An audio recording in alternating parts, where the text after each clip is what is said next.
আসসালামু আলাইকুম ভিউয়ার্স, আশা করি আপনারা সবাই ভালো আছেন। তো অনেক দিন পর একটা ভিডিও নিয়ে আসলাম। এই ভিডিওটা নিয়ে আসছি, আমি অটোমেট একটা টুল তৈরি করেছি যেটার নাম দেওয়া হয়েছে গিটহাব। তো সেই টুলসটার সাথে আপনাদের পরিচয় করে দেওয়ার জন্য নিয়ে আসলাম। তো এই দেখতে পাচ্ছেন আমাদের যে টুলসটা, যেটার নাম দেওয়া হয়েছে গিটহাব। আপনারা যদি এই লিঙ্কটা ভিজিট করেন তাহলে আপনারা এখানে চলে আসতে পারবেন। তো এই টুলসটা আপনাদের কী কাজে আসবে এবং কেন ব্যবহার করবেন সেই বিস্তারিত এই ভিডিওতে আমি আলোচনা করব এবং আপনাদের জানিয়ে দিব যে এই টুলস ব্যবহারের ক্ষেত্রে আপনাদের কী বেনিফিট হতে পারে। তো অনেক সময় হয় কি যে আমরা আমাদের টার্মিনালে অনেক টুল নিয়ে কাজ করি, তারপরে অনেক ফাইল তৈরি করা হয়, যেরকম word list file, text file, যে কোনো ধরনের যে কোনো ফাইল, সেগুলোকে আমরা হোস্ট করে রাখার জন্য গিটহাবকে ব্যবহার করি, যাতে ফাইলগুলো সেখানে সিকিউর থাকে প্রাইভেট বা পাবলিকলি। পাবলিক করলে সেটা সবাই দেখতে পারে, বাট প্রাইভেট করলে সেটা শুধু অ্যাকাউন্টের যে ওনার সে দেখতে পারে। তো এই গিটহাবের ফাইলগুলোকে টার্মিনাল থেকে পুশ করার জন্য আপনারা দেখবেন যে অনেকগুলো কমান্ড একসাথে দিতে হয়, যেমন গিট ইন্টেল, গিট কমান্ড, তারপরে গিট অ্যাড, গিট ট্র্যাক, গিট স্ট্যাটাস, গিট পুশ অরিজিন, অনেকগুলো কমান্ড একসাথে দিতে হয় একটার পর একটা। অনেক ক্ষেত্রে দেখা যায় এটা মনে থাকে না। তো এটাকে আমি জাস্ট অটোমেট করেছি চ্যাটজিপিটির মাধ্যমে, যাতে এটা খুব দ্রুত করা যায় একটা কমান্ডের মাধ্যমে। কারণ প্রতিনিয়ত যদি আমরা সেই কাজগুলোই করি তা সেগুলোকে বারবার এক কমান্ড দেওয়াটা একটা বিরক্তকর লাগে। তার জন্য এই টুলটা তৈরি করা। তো এটা আপনাদের সিস্টেম কীভাবে ইনস্টল করবেন, জাস্ট এই যে এখানে ইনস্টল ইন লিনাক্স ডেস্কটপ, তো এটাকে কপি করে নেবেন। তো আমার সিস্টেম এটা ছিল, আমি আপনাদের দেখানোর জন্য এটা ডিলিট করে দিয়েছি। আমি জাস্ট আমার লিনাক্স থেকে দেখাচ্ছি। কালি নেটহান্ডের যে টার্মিনাল, এখানে আমি গিটহাবের নামে একটা ফোল্ডার তৈরি করে রাখছি, এবং সেই ফোল্ডার থেকে বা আপনারা ফোল্ডার তৈরি করে নাও রাখতে পারেন, যে কোনো টার্মিনালে যে কোনো জায়গা থেকে জাস্ট এই যে কমান্ডটা সেটা এক্সিকিউট করে দিলেই হবে। তবে তার আগে অবশ্যই ইনশিওর করবেন যে আপনাদের ফোনে যাতে ইন্টারনেট কানেকশনটা থাকে। এখন আমি আপনাদের সামনে এটাকে এন্টার করে দিচ্ছি। তো দেখুন এই টুলসটা আমাদের যা যা রিকোয়ারমেন্ট লাগবে সেগুলো সে ইনস্টল করে দিবে। তো এখানে দেখুন install successfully, you can now use GitHub help. তো আমরা গিটহাব হেল্প লিখি। হেল্প লেখার পর যদি হেল্প মেসেজটা আসে তাহলে বুঝবেন যে ইনস্টল হয়ে গেছে। তো দেখতে পাচ্ছেন টুলসটা কিন্তু ইনস্টল হয়ে গেছে, যার কারণে আমাদের এটার যে টুলসটার হেল্প মেনুটা কিন্তু আমাদের এখানে শো হয়েছে। তো এখন আমি দেখাচ্ছি যে এই টুলস দিয়ে আপনারা আপনাদের গিটহাব যে রিপোজিটরি সেটাকে কীভাবে অ্যাড করবেন। তো আমি এখন বর্তমানে যে রিপোজিটরিতে আছি, তো এই রিপোজিটরি অনেকগুলো ফাইল আছে, এই যে দেখতে পাচ্ছেন। তো এই ফাইলগুলোকে আমি যদি চাই আমার গিটহাব রিপোজিটরিতে রাখতে, বা একটা রিপোজিটরিতে আমি এগুলোকে এখন মানে পুশ করতে চাচ্ছি, পাবলিক হিসাবে বা প্রাইভেট হিসাবে আমি এখন সেটা গিটহাব রিপোজিটরিতে রাখতে চাচ্ছি। তো এর জন্য আমরা এই টুলসের মাধ্যমে কীভাবে করব সেটা আমি দেখাচ্ছি আপনাদের। তো এর জন্য আমাদের প্রয়োজন পড়বে আমাদের যে গিটহাব অ্যাকাউন্টের এপিআই টোকেন সেটা, এবং আমাদের যে গিটহাব অ্যাকাউন্টের ইউজার নেম সেটা। তো সেটা আপনারা কীভাবে পাবেন আমি জাস্ট আপনাদের সিম্পল দেখিয়ে দিচ্ছি। তো আপনারা জাস্ট আপনার ক্রমে যাবেন, যদি গিটহাব অ্যাকাউন্ট লগ ইন থাকে জাস্ট github.com যে ওয়েবসাইটটা সেটার মধ্যে চলে যাবেন। তারপর এখান থেকে যে আপনাদের অ্যাকাউন্টের মেনু, এখান থেকে আপনারা সেটিং মেনুতে চলে আসবেন।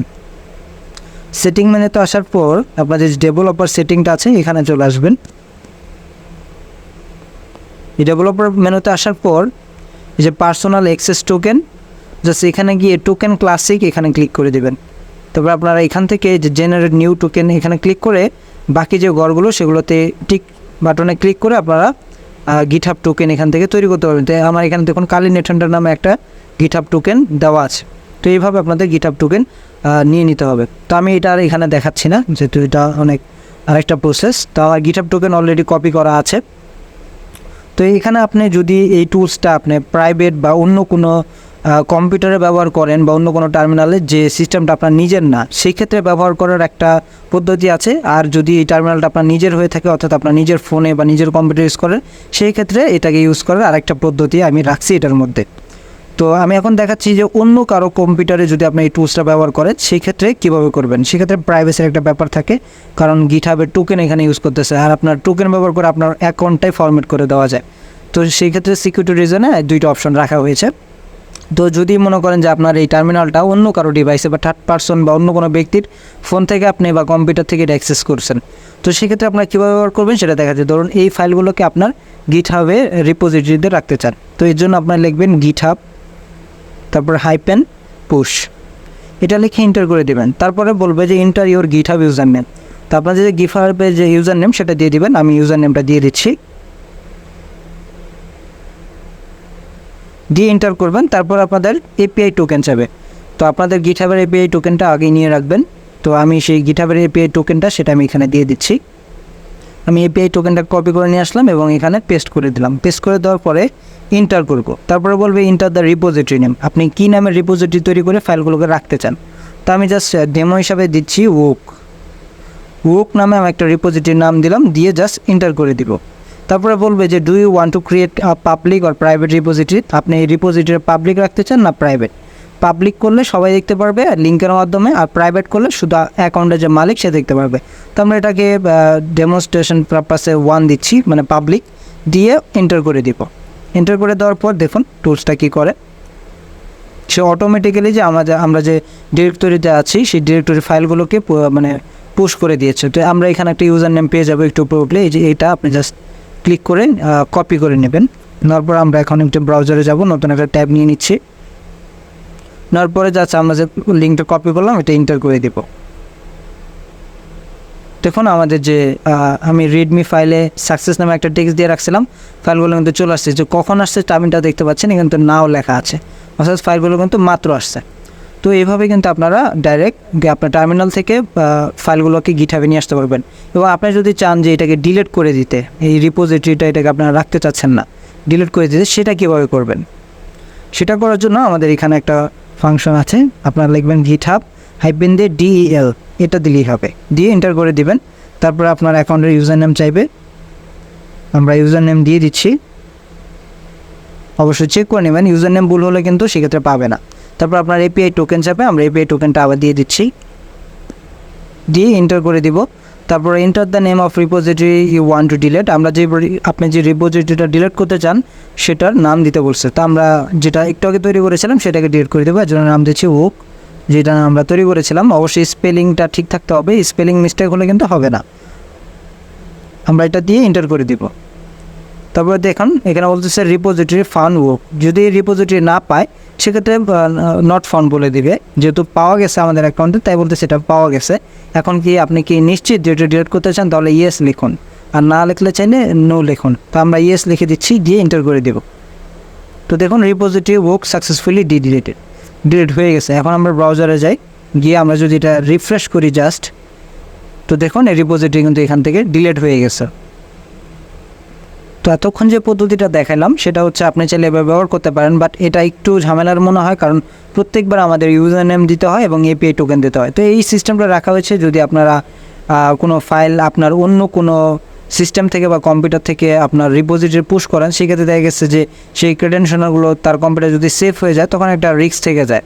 তো এই পদ্ধতিটা এর জন্য রাখা হয়েছে যাতে আপনারা অন্য কোথাও থেকে যদি ব্যবহার করেন সেক্ষেত্রে এইভাবে ব্যবহার করবেন, মানে ম্যানুয়ালি আপনাকে বারবার ইউজার নেম এবং এপিআই টোকেন দিতে হবে। আর যদি আপনার নিজের সিস্টেম ইউজ করেন বা মনে করেন যে সেটা সিকিউর, সেক্ষেত্রে আপনারা কী করতে পারেন, সেই এপিআই টোকেন এবং যে আপনার ইউজার নেমটা সেটা এই টুলসের মধ্যে সেভ করার আমরা একটা অপশন অ্যাড করে দিয়েছি, যেখানে আপনারা সেভ করার পর আপনাকে বারবার আর ওই অ্যাকাউন্টের এগেনস্টে যে ইউজার নেম পাসওয়ার্ডটা সেটা এপিআই টোকেনটা সেটা দেওয়া লাগবে না। তো সেটা করার জন্য আপনারা কী করবেন, লিখবেন গিটহাব, লেখার পর একটা হাইপেন দিয়ে লিখবেন সেভ, এটা লেখার পর এন্টার করে দিবেন। তারপর বলবে enter your GitHub user name, তো আপনার গিটহাবের যে ইউজার নেমটা সেটা দিয়ে দিবেন, আমরা দিয়ে দিচ্ছি। দেওয়ার পর আমরা এন্টার করে দিব। তারপরে এপিআই টোকেন চাইবে, তো আমরা এপিআই টোকেনটাও দিয়ে দিচ্ছি। তো এপিআই টোকেনটা পেস্ট করে দিয়ে এন্টার করে দিব। তারপরে সে এটা যাচাই করে দেখবে, দেখুন credential verify and save it successfully. অবশ্যই এটা রাইট দিতে হবে, এপিআই টোকেন এবং ইউজার নেম ভুল হলে কিন্তু কাজ করবে না। তো এটা দেওয়ার পরে এটা সেভ করে নেবে। এরপর থেকে আমরা যদি মানে এই যে ইউজার নেমটা দিয়েছি এই ইউজার নেমের এগেনস্টে যে গিটহাব অ্যাকাউন্ট আছে সেটাকে এখন আমরা এখান থেকে মেনটেন করতে পারবো। সেখানে রিপোজিটরি খোলা অথবা সেখানে কোনো ফাইল পুশ করা বা ডিলিট করে দেওয়া সেগুলো কিন্তু আমরা এখন করতে পারবো। বারবার আমাদেরকে ইউজার নেম পাসওয়ার্ডটা দেওয়া লাগবে না। যেমন আমি দেখাচ্ছি, আমি যে ডিরেক্টরিতে আছি আমি চাচ্ছি যে এই ফাইলগুলোকে পুশ করে দিতে। তো এর আগে আমি এখানে একটা গিট ফাইল আছে সেটাকে আমি ডিলিট করে দিচ্ছি। এখন আমি যদি লিখি গিট পুশ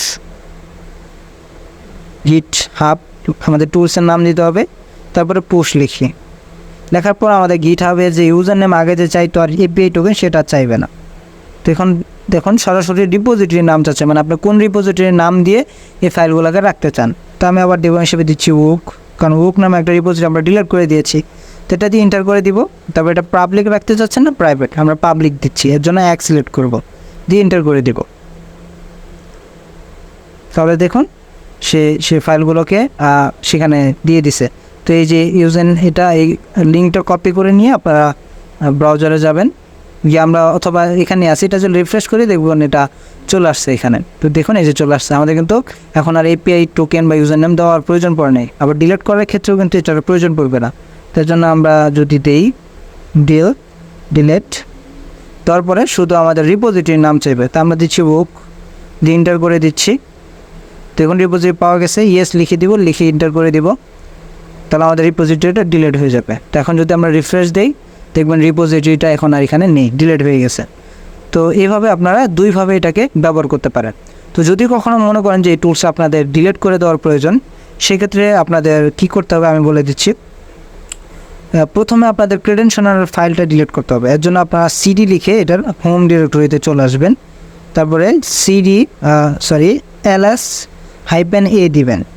দেওয়ার পরে আপনারা এখানে একটা ফাইল দেখবেন যে গিটহাব ক্রেডেনশিয়াল। তো এই ফাইলটার মধ্যে মূলত আপনার অ্যাকাউন্টে যে ইউজার নেম এবং এপিআই টোকেন সেভ করা হয়, আর এই তথ্যটা ব্যবহার করে বারবার আমাদের টুলসটা কাজ করবে। তো যদি আপনারা টুলসটাকে রিমুভ করে দেন আপনার সিস্টেম থেকে, অবশ্যই শিওর করে নেবেন যে এই ফাইলটা যাতে ডিলিট করে দেন, কারণ এটা কোনো থার্ড পার্টি সিস্টেমে থাকলে তখন যদি সেই ওনার এটা দেখে ফেলে সেক্ষেত্রে প্রবলেম হবে। তবে এই ক্ষেত্রে আরও একটা সিকিউরিটি রিজন দিয়ে দিচ্ছি, আপনারা এরকমটা করার পরে চাইলে আপনার অ্যাকাউন্টে যে এপিআই টোকেন সেটাকে ডিলিট করে দিয়ে নতুন জেনারেট করতে পারেন, সেক্ষেত্রে আর সিকিউরিটি কোনো ইস্যু থাকবে না বা আপনার দুর্বলতার কোনো ওয়ে থাকবে না। তো যদি ডিলিট করে দেন তাহলে সেক্ষেত্রে এই ফাইলটা অবশ্যই আপনার সিস্টেম থেকে রিমুভ করে দিতে হবে। তো এই ফাইলটা তখনই জেনারেট হবে যখন আপনি কোনো এপিআই টোকেন এবং ইউজার নেম আপনি সেভ করবেন github-save কমান্ডের মাধ্যমে। আদারওয়াইজ এই ফাইলটা এরকম নামে কোনো ফাইল কিন্তু আপনার সিস্টেমে সেভ হবে না। তো সেক্ষেত্রে আপনারা -rf দিয়ে তারপরে এই ফাইলটার নাম দিয়ে আপনারা ডিলিট করে দিতে পারবেন। আর যে আমাদের যে বিন ফাইল, যেটা বাইনারি ফাইল, সেটা আপনারা যে সিস্টেমে বা যেখানে ইনস্টল করেছেন, অনেকে লোকাল বিনে ইনস্টল করে, সেখান থেকে ডিলিট করে দিলেও আমাদের সিস্টেমটা থেকে আপনার সিস্টেম থেকে সম্পূর্ণ এটা রিমুভ হয়ে যাবে। তো এই ছিল টুলের বিস্তারিত বিষয়। আপনারা আরও কিছু জানতে চাইলে আমাদের যে গিটহাব রিপোজিটরি, জাস্ট আমার ইউজার নেম দেওয়ার পরে গিটহাব লিখলেই আপনার টুলটা পেয়ে যাবেন। তো এখান থেকে আপনারা আরও বিস্তারিত জেনে নিতে পারেন কীভাবে ব্যবহার করতে হয়, কীভাবে এপিআই টোকেন নিতে হয় সেই বিষয় দেওয়া আছে, এবং টুলসটা ইউজ করার পরে কীভাবে ইউজ করতে হয় আপনারা জাস্ট গিটহাব হেল্প লিখলেও হেল্প মেনুটা পেয়ে যাবেন। তো আশা করি আপনাদের টুলসটা কাজে লাগবে। যদি ভালো লাগে অবশ্যই ব্যবহার করবেন, ব্যবহার করে ফিডব্যাক জানাবেন। তো এই ছিল আজকের ভিডিও। তো আশা করি সবাই ভালো আছেন। তো আল্লাহ হাফেজ।